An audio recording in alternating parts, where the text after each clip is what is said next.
ಕರ್ನಾಟಕ ಗೃಹ ಮಂಡಳಿಯು ಬೀದರ್ ತಾಲೂಕಿನ ಜನವಾಡ ಹೋಬಳಿಯ ಲಿಯಂಬರ್ ಗ್ರಾಮದ ಬಳಿ ವಸತಿ ಯೋಜನೆ ಜಾರಿಗೊಳಿಸುತ್ತಾ ಇದ್ದು, ನಿವೇಶನಕ್ಕಾಗಿ ಅರ್ಜಿ ಸಲ್ಲಿಸುವ ಅವಧಿಯನ್ನ ನವೆಂಬರ್ 30ರವರೆಗೆ ವಿಸ್ತರಿಸಲಾಗಿದೆ. ಈ ವಸತಿ ಯೋಜನೆಯಡಿ ನಿವೇಶನ ಪಡೆಯಲು ಆಸಕ್ತಿ ಇರುವವರಿಗೆ ನೆರವಾಗಲು ನಗರದ Gurupadappa Nagamarapalli multi super speciality ಸಹಕಾರಿ ಆಸ್ಪತ್ರೆ ಕಚೇರಿಯಲ್ಲಿ ವಿಶೇಷ ಕೌಂಟರ್ ವ್ಯವಸ್ಥೆ ಮಾಡಲಾಗಿದೆ. ಆಸಕ್ತರು ಆನ್ಲೈನ್ನಲ್ಲಿ ಅರ್ಜಿ ಸಲ್ಲಿಸಲು ನೆರವು ನೀಡಲಾಗುತ್ತಿದೆ. ಕಂಪ್ಯೂಟರ್ ಸೆಂಟರ್ಗೆ ಹೋಗಿ ಆನ್ಲೈನ್ನಲ್ಲಿ ಅರ್ಜಿ ಸಲ್ಲಿಸಲು ಕೆಲವರಿಗೆ ತೊಂದರೆ ಆಗಬಹುದು. ಇಂತಹವರಿಗೆ ನೆರವಾಗಲು ಅಗತ್ಯ ವ್ಯವಸ್ಥೆ ಮಾಡಲಾಗಿದೆ ಎಂದು ಆಸ್ಪತ್ರೆ ನಿರ್ದೇಶಕರು ಆಗಿರುವ ನಾರಾಯಣ ಸಹಕಾರಿ ಸಕ್ಕರೆ ಕಾರ್ಖಾನೆ ಅಧ್ಯಕ್ಷ ಸೂರ್ಯಕಾಂತ್ ನಾಗಮಾರಪಳ್ಳಿ ಮಾತನಾಡಿ ತಿಳಿಸಿದ್ದಾರೆ. ಆಸಕ್ತರು ಈ ವ್ಯವಸ್ಥೆ ಪ್ರಯೋಜನ ಪಡೆದುಕೊಳ್ಳಬೇಕು ಎಂದು ಅವರು ಕೋರಿದ್ದಾರೆ. ಕರ್ನಾಟಕ ಗೃಹ ಮಂಡಳಿಯು ಲಿಯಂಬರ್ ಗ್ರಾಮದ ಸರ್ವೆ ಸಂಖ್ಯೆ 231/1, 237/1 ಮತ್ತು ಇತರ ಸರ್ವೆ ಸಂಖ್ಯೆಗಳಲ್ಲಿರುವ ಒಟ್ಟು 94.12 ಎಕರೆ ಜಮೀನಿನಲ್ಲಿ ಸುಸಜ್ಜಿತ ವಸತಿ ಯೋಜನೆ ನಿರ್ಮಾಣಗೊಳ್ಳಲಿದೆ. ಈಗಾಗಲೇ ಆನ್ಲೈನ್ನಲ್ಲಿ ಬೇಡಿಕೆ ಸಮೀಕ್ಷೆ ಕೈಗೊಳ್ಳಲಾಗಿದ್ದು, ಸಾರ್ವಜನಿಕರು ಆರಂಭಿಕ ಠೇವಣಿಯೊಂದಿಗೆ ಆನ್ಲೈನ್ನಲ್ಲಿ ನಿವೇಶನಕ್ಕಾಗಿ ಅರ್ಜಿ ಸಲ್ಲಿಸಬಹುದಾಗಿದೆ. ಮುಂಚೆ ಅರ್ಜಿ ಸಲ್ಲಿಸಲು ನವೆಂಬರ್ 10ರವರೆಗೆ ಕಾಲಾವಕಾಶ ಕೊಡಲಾಗಿತ್ತು. ಸಾರ್ವಜನಿಕರ ಅನುಕೂಲಕ್ಕಾಗಿ ಇದನ್ನು ನವೆಂಬರ್ 30ರವರೆಗೆ ವಿಸ್ತರಿಸಲಾಗಿದೆ ಎಂದು ಮಂಡಳಿ ಅಧಿಕಾರಿಗಳು ತಿಳಿಸಿದ್ದಾರೆ. ಎಡಬ್ಲ್ಯೂಎಸ್ ವರ್ಗದಡಿ ನೋಂದಣಿ ಶುಲ್ಕ ₹300 ಮತ್ತು ಆರಂಭಿಕ ಠೇವಣಿ ₹5,000 ಇರಲಿದೆ. ಪ್ರತಿ ಚದರ ಅಡಿಗೆ ತಾತ್ಕಾಲಿಕ ಬೆಲೆ ₹390 ನಿಗದಿಪಡಿಸಲಾಗಿದೆ. ಎಲ್ಐಜಿಗಾಗಿ ನೋಂದಣಿ ಶುಲ್ಕ ₹500 ಮತ್ತು ಆರಂಭಿಕ ಠೇವಣಿ ₹10,000 ಇರಲಿದೆ. ಚದರ ಅಡಿ ಬೆಲೆ ₹779 ಇಡಲಾಗಿದೆ. ಎಂಐಜಿ ವರ್ಗದಲ್ಲಿ ನೋಂದಣಿ ಶುಲ್ಕ ₹1,000 ಮತ್ತು ಆರಂಭಿಕ ಠೇವಣಿ ₹40,000. ಎಚ್ಐಜಿ 1ರಡಿ ನೋಂದಣಿ ಶುಲ್ಕ ₹1,500 ಮತ್ತು ಆರಂಭಿಕ ಠೇವಣಿ ₹50,000 ಇರಲಿದೆ.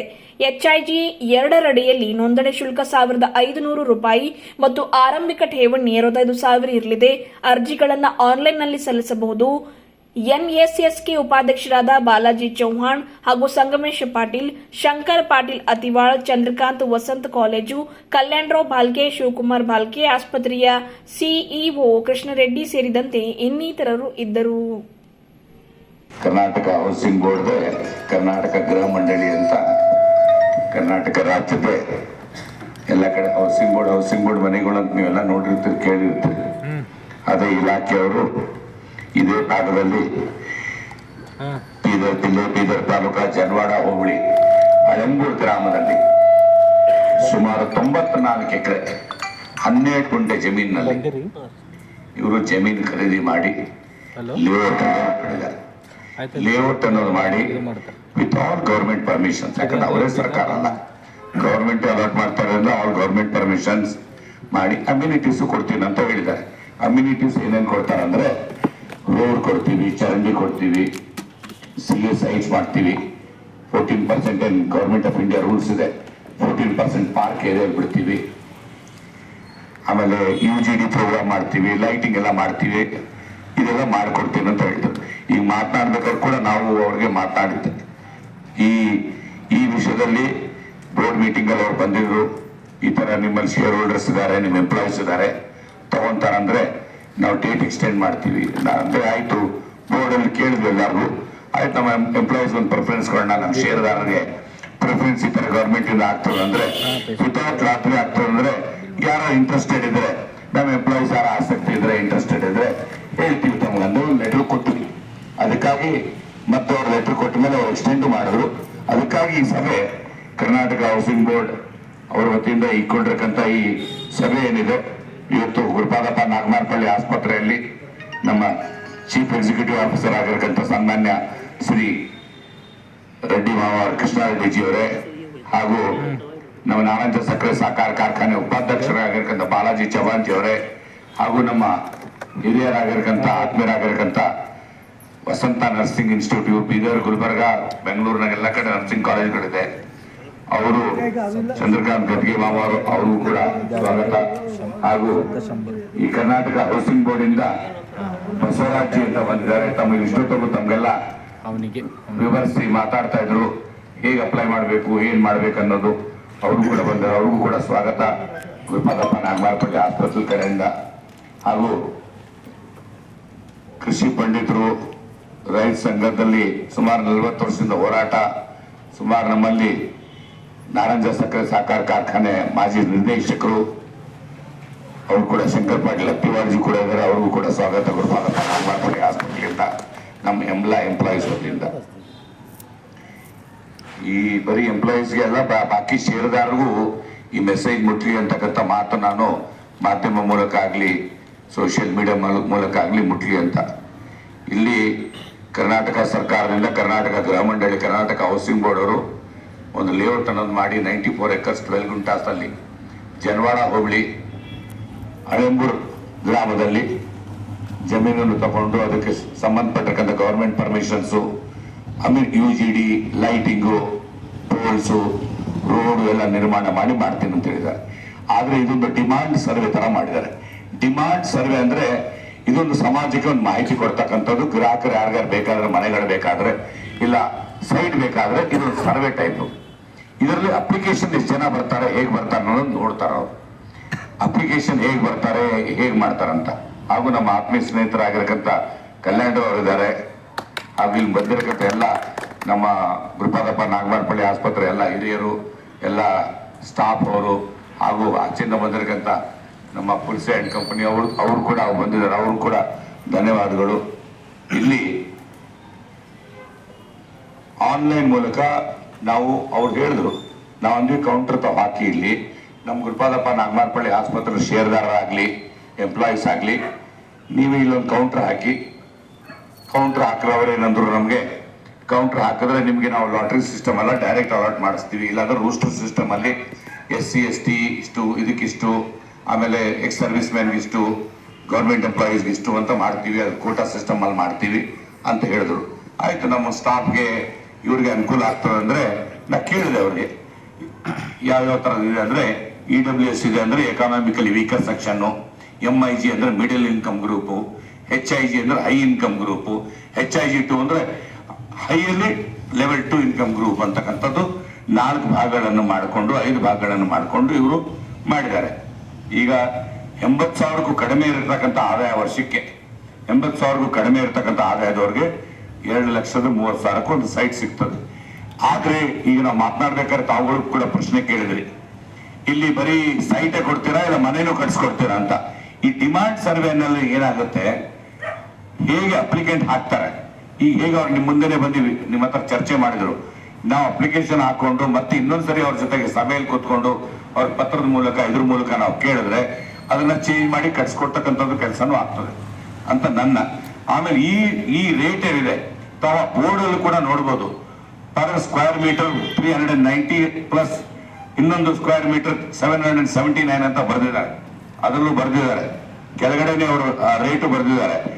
ಅದನ್ನ ಕಮ್ಮಿನೂ ಮಾಡ್ಬೋದು, ಜಾಸ್ತಿನೂ ಮಾಡ್ಬೋದು, ಅದು ಮೀಟಿಂಗ್ ಅಲ್ಲಿ ಡಿಸೈಡ್ ಮಾಡ್ತಾರೆ, ನೆಗೋಸಿಯೇಷನ್ ಮಾಡ್ತಾರೆ ಅಂತಕ್ಕಂಥ ಮಾತು ಕರ್ನಾಟಕ ಹೌಸಿಂಗ್ ಬೋರ್ಡ್ ಇಲಾಖೆ ಬಸವರಾಜ್ ಅವರು ಹೇಳಿದ್ದಾರೆ. ಈಗ ಇದನ್ನ ಈಗಾಗಲೇ ಮಾತನಾಡ್ಬೇಕಾದ್ರೆ ಇಲ್ಲ ಸ್ವಲ್ಪ ಪ್ರೈಸ್ ಜಾಸ್ತಿ ಆಯ್ತು, ಕಮ್ಮಿ ಮಾಡ್ಬೇಕಂತ ಶಿವಕುಮಾರ್ ಅವರು ಅಂದ್ರು, ಸೋಮಶೇಖರ್ ಅವರು ಕೂಡ ಅಂದ್ರು, ಎಲ್ಲರೂ ತಾವು ಕೂಡ ನಮ್ಮ ಅವ್ವ ಕೂಡ ಅವರು ತಾವು ಕೂಡ ಹೇಳಿದ್ರಿ ಸೈಟ್ ಆನ್ ರೇಟ್ ಜಾಸ್ತಿ ಆಗ್ತದೆ. ಯಾಕಂದ್ರೆ ಮಾರ್ಕೆಟ್ ಅಲ್ಲಿ 30-40 ಸೈಟ್ ಹಳ್ಳಿಗಳಲ್ಲಿ ಅಂದ್ರೆ 4 ಲಕ್ಷದಿಂದ 4.5 ಲಕ್ಷವರೆಗೂ ಬರ್ತದೆ, ಇದು ಜಾಸ್ತಿ ಆಗ್ತಾ ಇದೆ ರೇಟು ಅಂತಕ್ಕಂಥ ಅಭಿಪ್ರಾಯ ನಮ್ಮ ಎಂಪ್ಲಾಯೀಸ್ ಕಡೆಯಿಂದನೂ ಬಂದಿದೆ, ಪ್ಲಸ್ ಬಾಕಿ ಮಾರ್ಕೆಟ್ ಅಲ್ಲಿ ಇರ್ತಕ್ಕಂಥ ಎಲ್ಲ ಷೇರ್ದಾರರಿಂದನೂ ಬಂದಿದೆ. ಸೊ ಅದೊಂದು ನಮ್ದು ವಿನಂತಿ, ತಾವೊಂದು ರೇಟ್ ಒಂದು ಕೂಡ ಇನ್ನೊಮ್ಮೆ ತಾವು ಪುನಃ ಚರ್ಚೆ ಮಾಡಿ ರೇಟ್ ಎಷ್ಟು ಕಮ್ಮಿ ಮಾಡ್ಬೋದು, ಹೇಗೆ ಮಾಡ್ಬೋದು ಅನ್ನೋದು ಮಾಡಿದ್ರೆ ನನಗೆ ಅನಿಸ್ತಾ ಇದೆ. ಈಗ ಆಗ್ಲೇ ನಿಮ್ಗೆ ಆನ್ಲೈನ್ ಒಂದು 500-600 ಬಂದಿದೆ ಅಪ್ಲಿಕೇಶನ್, ಸುಮಾರು 600 ಬಂದಿದೆ ಸರ್. 600 ಅಪ್ಲಿಕೇಶನ್ಸ್ ನಿಮ್ಗೆ ಆನ್ಲೈನ್ ಆಗ್ಲೇ ಬಂದು ತುಂಬಿದ್ದಾರೆ. ಟೋಟಲ್ ಎಷ್ಟು ಸೈಟ್ ಇದೆ? 1600 ಸೈಟ್ ಇದೆ. ಈಗಾಗಲೇ 600-700 ಜನ ಆನ್ಲೈನ್ ಡೈರೆಕ್ಟ್ ಆಗಿ ಪೇಪರ್ನ ಪ್ರಕಟಣೆ ಆಗಿತ್ತು, ವಿಜಯವಾಣಿ ಮತ್ತೆ ವಿಜಯ ಕರ್ನಾಟಕ ನ್ಯೂಸ್ ಪೇಪರ್ದಾಗ. ಮತ್ತೆ ಪ್ರಕಟಣೆ ಆದ್ಮೇಲೆ ಆನ್ಲೈನ್ ಡೈರೆಕ್ಟ್ ಆಗಿ ಜನ ತುಂಬಿಟ್ಟಿದ್ದಾರೆ ಆಗ್ಲೇ. ಈಗ ನಮಗೊಂದು ಅವಕಾಶ ಇದೆ, ಯಾರು ಇಂಟ್ರೆಸ್ಟೆಡ್ ಇರ್ತಾರೆ ಎಂಪ್ಲಾಯೀಸು ಅದನ್ನ ಅಪ್ಲೈ ಮಾಡ್ಬೋದು. ಅದಕ್ಕೆ ಶುಲ್ಕ ಬಂದ್ಬಿಟ್ಟು EWSಗೆ 500 ರೂಪಾಯಿ ಇದೆ, 300 ರೂಪಾಯಿ ಇದೆ. ಆಮೇಲೆ ಈ ಎಕಾನಮಿಕಲಿ ವೀಕರ್ ಸೆಕ್ಷನ್ಗೆ LIGಗೆ 500 ಇದೆ. ಆಮೇಲೆ 30-40ಗೆ 1000 ಇದೆ, 60-40ಗೆ 1500 ಇದೆ, 50-80ಗೂ 1500 ಇದೆ. ಆ ತರ ರೇಟ್ಗಳಿದೆ, ಅದು ಫೀಸ್ ಇರ್ತದೆ. ಅದ್ರ ಜೊತೆಗೆ ಆರಂಭಿಕ ಅಂದ್ರೆ ಅರ್ನೆಸ್ಟ್ ಮನಿ ಡಿಪಾಸಿಟ್ ಅಂತ EMI ಅಂತೀವಲ್ಲ, ಅರ್ನೆಸ್ಟ್ EMD ಅಂತೀವಲ್ಲ, ಅರ್ನೆಸ್ಟ್ ಮನಿ ಡಿಪಾಸಿಟ್. ಆ ಡಿಪಾಸಿಟ್ ಬಂದ್ಬಿಟ್ಟು ಒಂದಕ್ಕೆ 5,000 ಇದೆ, ಒಂದಕ್ಕೆ 10,000 ಇದೆ, ಒಂದಕ್ಕೆ 40,000 ಇದೆ, ಒಂದಕ್ಕೆ 50,000 ಇದೆ. ಸೈಟ್ ರೇಟ್ ಸೈಟ್ ಸೈಜ್ ದೊಡ್ಡದಾಗ್ತಾ ಇರಂಗೆ ನೀವು ಅದನ್ನ ಕಟ್ಕೋಬೇಕು. ಆದ್ರೆ ಈಗ ಫಾರ್ ಎಕ್ಸಾಂಪಲ್ ನಾವು ಕಟ್ಟಿದ್ವಿ ದುಡ್ಡು, ಈಗ ನಾನು 10,000 ರೂಪಾಯಿ ಕಟ್ಟಿದೆ ಅನ್ಕೊಳ್ಳಿ, ಒಂದು 30-40ಗೆ 10,000 ರೂಪಾಯಿ ಲೋ ಇನ್ಕಮ್ ಗ್ರೂಪ್ LIG ಕಟ್ಟಿದ್ವಿ. ಅದು ಎಲ್ಲರೂ ಅಪ್ಲೈ ಮಾಡ್ಬೋದು. LIGಗೆ 10,000 ಕಟ್ಟಿದೆ, 10,000 ಪ್ಲಸ್ 500 ರೂಪಾಯಿ ಫೀಸು. ಈಗ ನನಗೆ ಮುಂದೆ ನಂಗೆ ಇಷ್ಟ ಇಲ್ಲ ಅಂದಾಗ ಏನು ವಾಪಸ್ ಕೊಡ್ತಿರೋ ದುಡ್ಡು? ರೀಫಂಡ್ ಅರ್ಜಿ ಕೊಟ್ಟರೆ ಇಮಿಡಿಯೇಟ್ ಆಗಿ ನನ್ಗೆ ಕೊಟ್ಟಿರಕ್ಕಂತ 10,000, 500 ರೂಪಾಯಿ ಮಾತ್ರ ಕೊಡಲ್ಲ, 10,000 ವಾಪಸ್ ಕೊಡ್ತಾರೆ. ಅದು ಒಂದು ಸೌಲಭ್ಯ ಇದೆ. ಎರಡನೇ ಸೌಲಭ್ಯ ಇನ್ನೊಂದೇನಿದೆ ಅಂದ್ರೆ, ಕರ್ನಾಟಕ ಗವರ್ಮೆಂಟ್ ಹೌಸಿಂಗ್ ಬೋರ್ಡ್ ಇರೋದ್ರಿಂದ, ಸರ್ಕಾರದ ಇರೋದ್ರಿಂದ ಇವರೊಂದು ಅಲಾಟ್ಮೆಂಟ್ ಲೆಟರ್ ಅನ್ನು ಕೊಟ್ರೆ ಇಮಿಡಿಯೇಟ್ ಆಗಿ ಸುಮಾರು ಬ್ಯಾಂಕ್ಸ್, ಬಹಳ ಬ್ಯಾಂಕ್ಸ್ಗಳು ಆಗ್ಲಿ, ನಾನ್ ಬ್ಯಾಂಕಿಂಗ್ ಫೈನಾನ್ಷಿಯಲ್ ಕಾರ್ಪೊರೇಷನ್ಸ್ ಅಂತೀವಿ, NBFC ಅಂತಾರೆ ಅದಕ್ಕೆ. NBFC ಅಂದ್ರೆ ಪ್ರೈವೇಟ್ ಬ್ಯಾಂಕ್ಗಳು ಬರ್ತಾವಲ್ಲ, ಈ ಪಿರಮಿಡ್ ಬ್ಯಾಂಕು, ಈ ಸಣ್ಣ ಬ್ಯಾಂಕ್ಗಳು, ಅವರು ಕೂಡ ಕೊಡ್ತಾರೆ ಲೋ ರೇಟ್ ಆಫ್ ಇಂಟ್ರೆಸ್ಟ್ ಅಲ್ಲಿ. ಹೆಣ್ಮಕ್ಳಿಗೆ ಅಂದ್ರೆ ಈಗ ಆಕ್ಚುಲಿ ಗವರ್ಮೆಂಟ್ ರೂಲ್ ಇದೆಯಲ್ಲ, ಹೆಣ್ಮಕ್ಳಿಗೆ ರೇಟ್ ಆಫ್ ಇಂಟ್ರೆಸ್ಟ್ ಕಮ್ಮಿ ಕೊಡಬೇಕು, ಮೊದಲನೇ ಸೈಟ್ ಇದ್ರೆ, ಮೊದಲನೇ ಮನೆ ಇದ್ರೆ ಅಂತ ಅದು ರೂಲ್ ಇದೆ ಈಗ. ಸೊ ಕಮ್ಮಿ ಇಂಟ್ರೆಸ್ಟ್ ಅಲ್ಲಿ ನಿಮಗೆ ಪೂರ್ಣ ಅಮೌಂಟು, ಫಾರ್ ಎಕ್ಸಾಂಪಲ್ ಈಗ 4 ಲಕ್ಷನೋ 5 ಲಕ್ಷನೋ 6 ಲಕ್ಷನೋ 10 ಲಕ್ಷನೋ ಏನು ಸೈಟ್ ರೇಟ್ ಇದೆ ಅಷ್ಟು ಅಮೌಂಟ್ 100% ಲೋನ್ ಸಿಗ್ತದೆ. ಆದ್ರೆ ನೀವು ತಿಂಗಳಿಗೆ ನಿಮ್ಮ ಸ್ಯಾಲರಿಯಿಂದ ಆಗಲಿ ಇದರಿಂದ ಆಗಲಿ ಕಟ್ಕೊಂಡು ಹೋಗ್ಬೇಕಾಗ್ತದೆ. ಒಂದು ಸುರಕ್ಷಿತವಾಗಿ ಮುಂದೆ ಒಂದು ಇನ್ವೆಸ್ಟ್ಮೆಂಟ್ ಆಗ್ತದೆ. ಬಟ್ ರೇಟ್ ಯಾಕಂದ್ರೆ ಇಲ್ಲಿಂದ 15 ಕಿಲೋಮೀಟರ್ ಆಗಿರೋದ್ರಿಂದ ರೇಟ್ ಬಗ್ಗೆ ಸ್ವಲ್ಪ ನೆಗೋಷಿಯೇಟ್ ಮಾಡಿ ಕಟ್ಟಿಸ್ಕೊಂಡ್ರೆ ನಿಮ್ಗೂ ಒಂದು ಪ್ರಾಪರ್ಟಿ ಆಗ್ತದೆ, ಒಂದು ಇರಕ್ ಮುಂದೆ ಭವಿಷ್ಯದಲ್ಲಿ ಒಂದು ಇರಕ್ ಜಾಗ ಆಗ್ತದೆ ಅಂತ ಮಾತು ನಾನು ಹೇಳಕ್ ಇಚ್ಛೆ ಬಿಡ್ತೀನಿ. ಈ ನಮ್ಮ ಆಸ್ಪತ್ರೆ ಕಡೆಯಿಂದ ನಾನು ಒಂದು ಸೈಟ್ಗೆ ಅಪ್ಲೈ ಮಾಡ್ತೀನಿ. ಇಲ್ಲಿ ಆನ್ಲೈನ್ ಯಾರ ಇಂಟ್ರೆಸ್ಟೆಡ್ ಇದ್ರೆ ಡೈರೆಕ್ಟ್ ಕರ್ನಾಟಕ KHB Karnataka.government.in ಅಂತ ಆನ್ಲೈನ್ ಇದೆ. ಡೈರೆಕ್ಟ್ ಆಗಿ ಸರ್ಕಾರಕ್ಕೆ ದುಡ್ಡು ಕಟ್ಟಬಹುದು. ಯಾವ್ದಾದ್ರು ನಿಮ್ಗೆ ವಾಪಸ್ ಬೇಕಂತಂದ್ರು ವಾಪಸ್ ನಿಮ್ಗೆ ಕಟ್ಟಿರೋ ದುಡ್ಡು ವಾಪಸ್ ಬರ್ತದೆ. ಆದ್ರೆ ನೀವು ಫೀಸ್ ಏನ್ ಕಟ್ಟಿರ್ತೀರಿ, ರಿಜಿಸ್ಟ್ರೇಷನ್ ಫೀಸ್ 500 ರೂಪಾಯಿ, ಆ ಫೀಸ್ ವಾಪಸ್ ಇರ್ತದೆ. ಆಮೇಲೆ this is including sub registration, including stamp duty ಬೇರೆ ಇರ್ತದೆ, ಅದು ನಾವು ಕಟ್ಟಬೇಕಾಗ್ತದೆ. ಅದು ಯಾರು ಓನರ್ ತಗೊಂತಾರೆ ಅವ್ರು ಕಟ್ಟಬೇಕಾಗ್ತದೆ.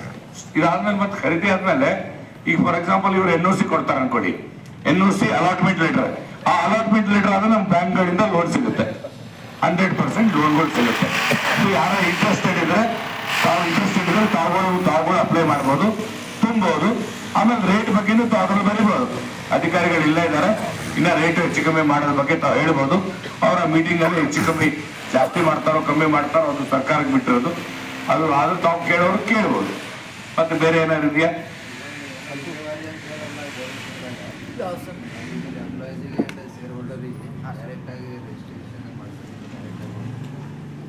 ಡೈರೆಕ್ಟ್ ಆಗಿ ಸೈಟ್ ಕೊಟ್ಬಿಡ್ತೀವಿ ನಮ್ಮ ಎಂಪ್ಲಾಯೀಸ್ ನೀವು ಅವತ್ತೇನಾದ್ರೂ ಬೋರ್ಡ್ ಮೀಟಿಂಗ್ ಅಲ್ಲಿ ನಿಮ್ ಎಂಪ್ಲಾಯೀಸ್ ಡೈರೆಕ್ಟ್ ಆಗಿ ಸೈಟ್ ಕೊಟ್ಬಿಡ್ತೀನಿ ಅಂತ ಅಂದ್ರೆ ಅವತ್ತು ಕೊಡ್ತೀರಾ? ತೊಂದರೆ ಆಗೋದಿಲ್ಲ. ಓಕೆ, ಯಾಕಂದ್ರೆ ಅವತ್ತು ನಾವು ಬೋರ್ಡ್ ಅಲ್ಲಿ ನಿಮ್ಗೆ ಕೇಳಿದ್ವಿ, ಅವತ್ತು ಕೊಡ್ತೀರಿ. Okay sir, okay. ಸೊ ನಾನು ಈಗ ನನ್ನ ಕಡೆಯಿಂದ ಒಂದು ಸೈಟ್ ಕಟ್ತೀನಿ. ನಾವು ಹೆಂಗು ಇಲ್ಲಿ ಒಂದು ಕಾರ್ಯಕ್ರಮ ಮಾಡಿದ್ರಿ. ಬೇರೆ ಯಾರ್ಯಾರು ಇಂಟ್ರೆಸ್ಟೆಡ್ ಇದ್ದೀರಿ ಕಟ್ಬಹುದು. ಇಲ್ಲ ಒಂದು 3 ದಿನ ಇರ್ತದೆ ಕೌಂಟರ್, ಇನ್ನ 3 ದಿನ ಇರ್ತದೆ. ಈ ಮೆಸೇಜ್ ಎಲ್ಲ ಶೇರ್ ಹೋಲ್ಡರ್ಸ್ಗಳು ನಮ್ಗೆ ಈ ಕಡೆಯಿಂದ ಶೇರ್ ಹೋಲ್ಡರ್ಸ್ಗೂ ಹಾಕ್ತೀವಿ. ಬಾಕಿ ಎಂಪ್ಲಾಯೀಸ್ಗಳು ತಾವು ತಿಳಿಸಿ ಯಾರು ಇಂಟ್ರೆಸ್ಟೆಡ್ ಇರ್ತಾರೆ. ಗವರ್ಮೆಂಟ್ ಆನ್ಲೈನ್ ಇಲ್ಲೇ ಬಂದ್ಬಿಟ್ಟು ಇಲ್ಲೇ ಅವರೊಂದು ಬನ್ನಿ ಇವ್ರೆ, ಅವ್ರು ಇಲ್ಲೇ ಆನ್ಲೈನ್ ಕಟ್ಟಿಸ್ಕೊಂತಾರೆ ದುಡ್ಡನ್ನ. ಇಲ್ಲೇ ಆನ್ಲೈನ್ ಕಟ್ಟಿಸ್ಕೊಂಡು ಇಲ್ಲಿಂದ ನಿಮ್ಗೆ ಗವರ್ಮೆಂಟ್ ಅದು ಡೈರೆಕ್ಟ್ ನೀವು ಕಟ್ಟೋ ದುಡ್ಡು ಕರ್ನಾಟಕ ಹೌಸಿಂಗ್ ಬೋರ್ಡ್ಗೆ ಹೋಗ್ತದೆ. ಇಲ್ಲಿಂದ ಕಟ್ರೆ UPI ID ಎಲ್ಲಿ ಬೇಕಾದ್ರೆ ಕಟ್ಬೋದು. ಡೈರೆಕ್ಟ್ ಗವರ್ಮೆಂಟ್ ಆಫ್ ಕರ್ನಾಟಕ ಹೋಗುತ್ತೆ, ಏನಿಲ್ಲ ಆತ. ಓಕೆ, ಸರಿ. ಮತ್ತೆ ಯಾರು ಮಾತಾಡ್ತೀರಾ? ಏನಾದ್ರು ಪ್ರಶ್ನೆಗಳಿದೆಯಾ?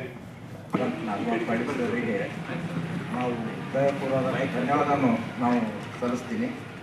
ಆಮೇಲೆ ಎರಡನೇದಾಗಿ ಕೊಡಿ, ಇಲ್ಲಿ ಸೌಂಡ್ ಅದ. ಮೊದಲನೇದಾಗಿ ಕರ್ನಾಟಕ ಗ್ರಾಮ ಮಂಡಳಿಗೆ ಏನಪ್ಪ ಅಂತಂದ್ರೆ ಅವ್ರು ಆಹ್ವಾನ ಮಾಡಿ ಇದೇನಪ್ಪ ಅಂದ್ರೆ ಅದಕ್ಕೆ ಸಂಕ್ಷಿಪ್ತವಾದ ವಿವರಣೆಯನ್ನು ನೀಡುವಂಥ ಕೋರಿದ್ರು. ಅವರಿಗೆ ಮೊದಲನೇದಾಗಿ NSST ಅಧ್ಯಕ್ಷರಾದಂಥ ಶ್ರೀ ಸೂರ್ಯಕಾಂತ್ ನಾಗಮರ್ಪಲ್ಲಿ ಅವರಿಗೆ ನಾನು ಹೃದಯಪೂರ್ವಕ ಧನ್ಯವಾದವನ್ನು ಕೊಡ್ತೀನಿ. ಎರಡನೇದಾಗಿ ವಸಂತ ಕಾಲೇಜ್ ಚೇರ್ಮನ್ ಆದಂಥ ಶ್ರೀ ಮಾಮಾಜಿ ಅಂತ ನನಗೆ ಅಷ್ಟೇ ಹೆಸರು ಗೊತ್ತಿಲ್ಲ. ಮಾಮಾಜಿ ಅವರಿಗೂ ನನ್ನ ಹೃದಯಪೂರ್ವಕ ಧನ್ಯವಾದ.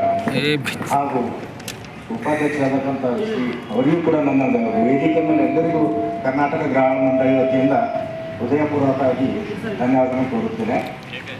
ಈ ಒಂದು ಸಾಹೇಬರು ಈಗ ನಮಗೆ ಕರೆಸೋದು ಎರಡನೇ ಸಲ ಸರ್ಬಿಟ್ಟು ಎಲ್ರಿಗೂ ಒಂದು ನಿವೇಶನ ಆಗಲಿ ಅಥವಾ ಡಿಮ್ಯಾಂಡ್ ಬಂದಲ್ಲಿ ಮನೆ ಆಗಲಿ ಏನಾದರೂ ಎಲ್ರಿಗೂ ಉಪಯೋಗ ಆಗ್ಲಂತ ಅವರು 2-3 ಸಲ ನಮಗೆ ಪದೇ ಫೋನ್ ಮಾಡಿ ಹೇಳಿ ಒಂದು ಕಾರ್ಯಕ್ರಮವನ್ನು ಆಯೋಜಿಸಿದರು. ಈ ಒಂದು ಕರ್ನಾಟಕ ಗೃಹ ಮಂಡಳಿಗೆ ಏನಪ್ಪ ಅಂತಂದರೆ ಈಗ ಜನವಾಡದಿಂದ ಅಲಿಯಾಂಬರ್ ಗ್ರಾಮಕ್ಕೆ ಹೋಗೋತ್ನಾಗ ಸುಮಾರು 94 ಎಕರೆ ಅಲ್ಲಿ ಮಂಡಳಿ ವತಿಯಿಂದ ಏನಪ್ಪ ಅಂತಂದ್ರೆ ನಾವು ಮೂಲಭೂತ ಸೌಕರ್ಯಗಳೊಂದಿಗೆ ರಸ್ತೆ, ಒಳಚರಂಡಿ ಹಾಗೂ ಡಾಂಬರೀಕರಣ ರಸ್ತೆ ಮತ್ತು ಸ್ಟ್ರೀಟ್ ಲೈಟ್ಸ್ ಆಗಲಿ ಅಥವಾ ಗಾರ್ಡನ್ನು, ಸೈಟು ಆಮೇಲೆ ಏನೇನು ಬೇಕು ಎಲ್ಲ ಮಂಡಳಿ ವತಿಯಿಂದ ಏನಪ್ಪ ಅಂದ್ರೆ ನಿರ್ಮಿಸಿ ಈಗಾಗಲೇ ನಾವೇನಪ್ಪ ಅಂತಂದ್ರೆ ಸುಮಾರು 1ನೇ ತಾರೀಕಿಂದ ನಾವು ಅರ್ಜಿ ಆಹ್ವಾನಿಸಿದ್ವಿ.